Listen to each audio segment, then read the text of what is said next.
हाय, मेरा नाम है उपासना और आप देख रहे हैं द लंदन टॉप का डेली फाइनेंशियल बुलेटिन खर्चा पानी। Brought to you by Punjab National Bank, भरोसे का प्रतीक।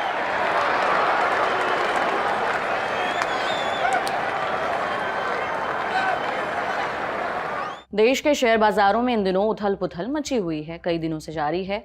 हाल ही में भारत के शेयर मार्केट के दोनों बेंचमार्क इंडेक्स यानी सेंसेक्स और निफ्टी ने 29 सालों में सबसे लंबी गिरावट का रिकॉर्ड बनाया है। लगातार 5 महीने गिरने का रिकॉर्ड। सोमवार 3 मार्च को भी शेयर मार्केट में गिरावट का दौर बरकरार रहा। आज शेयर बाजार में शुरुआती कारोबारी में तेजी दिखी, लेकिन आधे घंटे में बाजार फिर से नीचे पहुंच गया। उतार चढ़ाव भरे कारोबारी सेशन के बाद सोमवार को सेंसेक्स 112 अंक गिरकर 73,085 पर बंद हुआ। निफ्टी भी 5 अंकों की मामूली गिरावट के साथ ऑलमोस्ट फ्लैट कह सकते हैं, 22,119 पर बंद हुआ। आज भले ही बाजार में गिरावट छोटी नजर आ रही है, लेकिन पिछले 5 महीनों में सेंसेक्स और निफ्टी ने निवेशकों को तगड़ा नुकसान पहुंचाया है। इसका अंदाजा आप ऐसे लगा सकते हैं, पिछले 5 महीने में निवेशकों को करीबन 92 लाख करोड़ रुपए की चपत लगी है। 27 सितंबर 2024 को सेंसेक्स ने 85,978.25 अंक का ऑल टाइम हाई बनाया था। इस तरह से देखें तो 5 महीने में ऐतिहासिक ऊंचाई से सेंसेक्स करीबन 13,000 अंक नीचे पहुंच चुका है। इसी तरह निफ्टी में ऊपरी स्तरों से करीबन 4,000 अंकों की गिरावट आई है। परसेंटेज के हिसाब से देखें तो सेंसेक्स और निफ्टी करीबन 15% नीचे आ चुके हैं। इस गिरावट में सबसे बड़ा हाथ जो है विदेशी संस्थागत निवेशकों, जिसे शॉर्टकट में FIIs कहते हैं, उनकी बिकवाली का रहा है। मिंट की पत्रकार प्रणति देवा की यह खबर बताती है कि FIIs ने पिछले साल अक्टूबर महीने से लेकर अब तक 3 लाख करोड़ रुपए की कीमत के भारतीय शेयर बेच डाले हैं। इसके चलते भारत के शेयर मार्केट और दबाव में आ गए। इसके अलावा कंपनियों की धीमी कमाई समेत कई अन्य वजहों से भी भारतीय शेयर बाजार इस समय लहूलुहान दिख रहे हैं। भारतीय शेयर मार्केट में आई इस भारी गिरावट के क्या कारण हैं, इस बारे में हम लगातार खर्चा पानी के एपिसोड्स में हम आपको बताते जा रहे हैं। हालिया 28 फरवरी वाले एपिसोड में हमने और विस्तार से जानकारी दी थी, इसका आपको लिंक जो है वो डिस्क्रिप्शन में मिल जाएगा। शेयर मार्केट में जारी गिरावट के चलते स्मॉल कैप और मिड कैप स्टॉक्स में पैसा लगाने वाले रिटेल निवेशक सबसे ज्यादा परेशान हैं, बुरी तरह से पस्त हैं। आज के खर्चा पानी के इस एपिसोड में इन रिटेल निवेशकों को हुए घाटे के बारे में विस्तार से समझेंगे, जानेंगे कि स्मॉल कैप और मिड कैप स्टॉक्स में निवेश करने वाले इन्वेस्टर्स को कितना नुकसान हुआ है, इन निवेशकों का पोर्टफोलियो कितना घाटे में चला गया है, रिटेल निवेशकों को स्मॉल कैप और मिड कैप स्टॉक्स में किस तरह की रणनीति अब अपनानी चाहिए, इन तमाम चीजों पर बात करेंगे। चलिए शुरू करते हैं। इकोनॉमिक टाइम्स में छपे निखिल अग्रवाल की रिपोर्ट के मुताबिक मार्च 2020 यानी कोरोना के समय आई गिरावट के बाद स्मॉल कैप और मिड कैप शेयरों में सबसे बड़ी गिरावट अभी देखने को मिली है। फरवरी का महीना तो मिड कैप और स्मॉल कैप स्टॉक्स के लिए और बुरा साबित हुआ है। इस दौरान BSE स्मॉल कैप इंडेक्स में 14% की गिरावट आई है। कोरोना महामारी के बाद से ये पहली बार है जो महीने भर में BSE मिड कैप इंडेक्स 10% से ज्यादा नीचे पहुंचा है। BSE मिड कैप ही नहीं, निफ्टी मिड कैप 100 में भी फरवरी में करीबन 11% की गिरावट आई है। इस दौरान स्मॉल कैप स्टॉक्स का तो और बुरा हाल देखने को मिला है। स्मॉल कैप इंडेक्स का पूरा हाल आगे अच्छे से जानेंगे, लेकिन पहले स्मॉल कैप और मिड कैप स्टॉक्स क्या होते हैं इसे थोड़ा हम डिटेल में आपको बताते हैं। दरअसल शेयर मार्केट रेगुलेटर सेबी के नियमों के मुताबिक स्टॉक एक्सचेंज में लिस्टेड कंपनियों को उनके मार्केट कैप या फिर मार्केट वैल्यू के आधार पर रैंक किया जाता है। मार्केट कैप के हिसाब से मार्केट की 101 से लेकर 250 कंपनियां मिड कैप में आती हैं। वो लार्ज कैप फंडों की तुलना में ज़्यादा रिस्क वाली होती हैं। इस तरह की कंपनियों में तेजी से बढ़ने और भविष्य में लार्ज कैप बनने की संभावना होती है, जबकि स्मॉल कैप में मार्केट कैप के हिसाब से 251वें स्थान से लेकर के आखिर तक की जो कंपनियां होती हैं वो शामिल होती हैं। मिड कैप के मुकाबले इनमें रिस्क ज़्यादा होता है। इकोनॉमिक टाइम्स की रिपोर्ट बताती है कि फरवरी में BSE स्मॉल कैप इंडेक्स में शामिल 938 स्टॉक्स में से 321 शेयरों में 20% से ज़्यादा की गिरावट आई है। इसके अलावा कुछ स्टॉक्स ऐसे रहे जिनमें 40% से लेकर 66% तक की भी गिरावट देखने को मिली है। वहीं 243 स्मॉल कैप स्टॉक्स अब अपने 52 वीक के हाई से 50% नीचे पहुंच चुके हैं। मनी कंट्रोल की एक रिपोर्ट में कहा गया है कि अपने शिखर से निफ्टी स्मॉल कैप 100 में 25% से ज़्यादा की गिरावट आई है। इसके चलते निफ्टी स्मॉल कैप में निवेश करने वाले लोगों को 5.25 लाख करोड़ रुपए का नुकसान उठाना पड़ा है। वहीं निफ्टी मिड कैप 100 अपने ऑल टाइम हाई यानी शिखर से 21% नीचे लुढ़क चुका है। इस गिरावट के चलते निफ्टी मिड कैप 100 का मार्केट कैप 13.35 लाख करोड़ रुपए घट गया है।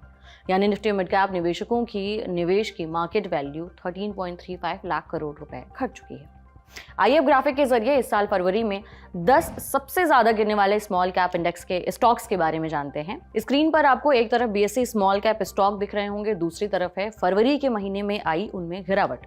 सूरत वाला business group 66%, Best Agro Life 50%, WPIL 45%, Precision Camshaft 44%, Vakrangee 42%, Oriental Rail Infra 42%, Swelect Energy 41%, Zen Technologies 40%, Tilaknagar industries 40%, Senco gold 38%। अभी आपने निवेशकों को सबसे ज्यादा नुकसान पहुंचाने वाले स्मॉल कैप स्टॉक्स के बारे में जाना। अब समझते हैं कि आगे क्या उम्मीद लग रही है। जानकारों का कहना है कि ये गिरावट अभी थमती नजर नहीं आ रही है, क्योंकि जिस तेजी के साथ घरेलू और विदेशी निवेशक शेयर बाजार से पैसा निकाल रहे हैं, उससे इस बात की चिंता बढ़ी है कि सबसे बुरा समय आना अभी भी बाकी है। आइए जानते हैं कि इस बारे में बाजार के विद्वानों का क्या मानना है। SBI सिक्योरिटीज के deputy vice president Sudeep Shah ने मिड कैप और स्मॉल कैप की तकनीकी कमियों की ओर इशारा किया है। उनका कहना है कि निफ्टी मिड कैप 100 अगस्त 2020 के बाद पहली बार अपने 100 सप्ताह के EMA से नीचे फिसल गया है। इसी तरह निफ्टी स्मॉल कैप 100 अगस्त 2020 के बाद पहली बार अपने 100 सप्ताह के EMA से नीचे फिसल गया है। निफ्टी स्मॉल कैप 100 को देखें तो ये पिछले 3 हफ्तों से अपने 100 वीक के EMA से नीचे कारोबार कर रहा है। ये एक नेगेटिव संकेत है। EMA का मतलब होता है एक्सपोनेंशियल मूविंग एवरेज। ये किसी भी स्टॉक्स की हालिया चाल को मापने का टेक्निकल पैमाना होता है। अब सवाल ये कि मौजूदा गिरावट के इस दौर में क्या निवेशकों को मिड कैप और स्मॉल कैप स्टॉक्स खरीदने चाहिए या नहीं।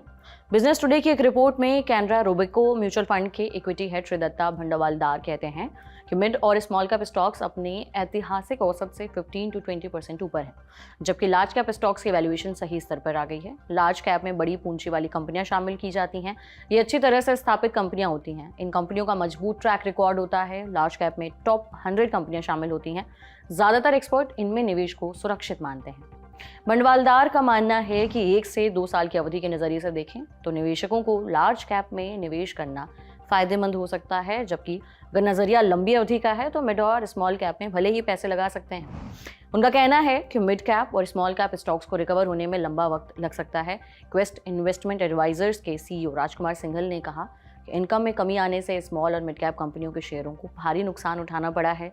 उनका कहना है कि साल 2025 में कंपनियों की इनकम में सुधार की संभावना है, इसलिए आगे स्मॉल और मिड कैप में गिरावट थम सकती है। ICICI डायरेक्ट में technical research head Dharmesh Shah का मानना है कि ऐतिहासिक रुझान स्मॉल कैप निवेशकों के लिए उम्मीद जगाते हैं। उन्होंने कहा कि पिछले 20 साल का अनुभव बताता है जब भी बाजार में तेजी का दौर देखा गया है, उसके बाद मिड कैप और स्मॉल कैप स्टॉक्स 25-30% तक गिरे हैं, लेकिन इसके बाद एक बार फिर जोरदार उछाल देखने को मिला है। उन्होंने आगे कहा है कि आगे भी गिरावट की संभावना से इनकार नहीं किया जा सकता है, लेकिन ऐतिहासिक डेटा से पता चलता है कि हम शायद निचले स्तर पर पहुंच चुके हैं। उनका कहना है कि निवेशकों को मौजूदा बाजार कीमतों पर अच्छी क्वालिटी वाले मिड कैप और स्मॉल कैप शेयर खरीदने चाहिए, क्योंकि अगले 3 महीनों में इन स्टॉक्स में तेजी की उम्मीद है। हालांकि बाजार के एक और विद्वान निश्चल माहेश्वरी ने सुझाव दिया है कि निवेशकों को आंख मूंदकर मिड और स्मॉल कैप स्टॉक्स का पीछा नहीं करना चाहिए, बल्कि वाजिब वैल्यूएशन वाले सेक्टर्स में निवेश करने पर फोकस हो। बता दें कि ICICI प्रूडेंशियल म्यूचुअल फंड के चीफ इन्वेस्टमेंट ऑफिसर शंकरन नरे ने कुछ दिनों पहले ही निवेशकों से कहा है कि स्मॉल और मिड कैप शेयरों को बेच दें। इस बयान के बाद छोटे और मझोले शेयरों में गिरावट बढ़ गई थी। Sankaran Naren mutual fund industry में काफ़ी जाना माना नाम है। शंकरन नरेन ने कहा था कि जिन निवेशकों ने साल 2023 से स्मॉल और मिड कैप में सिस्टमैटिक इन्वेस्टमेंट प्लान SIP शुरू की है, उनके लिए बहुत ही बुरा अनुभव होने वाला है। उनका कहना है कि साल 2025 2008 की आर्थिक मंदी से भी खराब साबित हो सकता है। अब आपको कारोबार जगत की एक सुर्खी बताते हैं। ओला इलेक्ट्रिक ने 1000 से अधिक कर्मचारियों को नौकरी से निकाल दिया है। मीडिया रिपोर्ट के मुताबिक ओला इलेक्ट्रिक बढ़ते घाटे को कम करने की कोशिश कर रही है। इस वजह से कंपनी ने अपने स्थायी और कॉन्ट्रैक्चुअल वर्कर्स को निकालने का फैसला किया है। जानकारी के मुताबिक कंपनी ने ये छंटनी कई डिपार्टमेंट्स में की है। कंपनी ने ये छंटनी प्रोक्योरमेंट यानी कंपनी के लिए सामान खरीदने वाले लोग, सप्लाई डिपार्टमेंट, कस्टमर रिलेशन और चार्जिंग इंफ्रास्ट्रक्चर के काम में लगे लोगों को निकाला है। ओला इलेक्ट्रिक के मुखिया भावेश अग्रवाल हैं। ये कंपनी पिछले साल अगस्त में ही शेयर बाजार में लिस्टेड हुई है, लेकिन पिछले 5 महीनों में छंटनी का ये दूसरा दौर है। खबरों के मुताबिक पिछले साल नवंबर में भी कंपनी ने करीबन 500 कर्मचारियों को नौकरी से निकाल दिया था। उस समय ओला में करीबन 4000 कर्मचारी काम करते थे। हालांकि इनमें से ज़्यादातर कर्मचारी अस्थायी थे, यानी कॉन्ट्रैक्चुअल बेसिस पर काम कर रहे थे। ये भी बता दें कि कंपनी कई मोर्चों पर संकटों से जूझ रही है। दिसंबर तिमाही में कंपनी के घाटे में 50% का इजाफा दर्ज हुआ था। इसके अलावा कंपनी के इलेक्ट्रिक स्कूटरों को लेकर भी काफी बवाल मचा रहता है। कुछ दिन पहले सरकार ने भी ओला को जमकर फटकार लगाई थी। अब एक सूचना कि IIT ओडिशा वाले मसले पर आपने लल्लन टॉप की ग्राउंड कवरेज देखी। अब देखिए फाइनल रिपोर्ट जो सभी प्लेटफॉर्म्स पर पब्लिश हो चुकी है। इस वीडियो के डिस्क्रिप्शन बॉक्स में लिंक आपको मिल जाएगा, जरूर देखिएगा, फीडबैक दीजिएगा। बाकी आपके लिए बुलेटिन लिखा था हमारे साथी प्रदीप यादव ने। आप देख रहे थे खर्चा पानी, देखते रहिए लल्लन टॉप। शुक्रिया।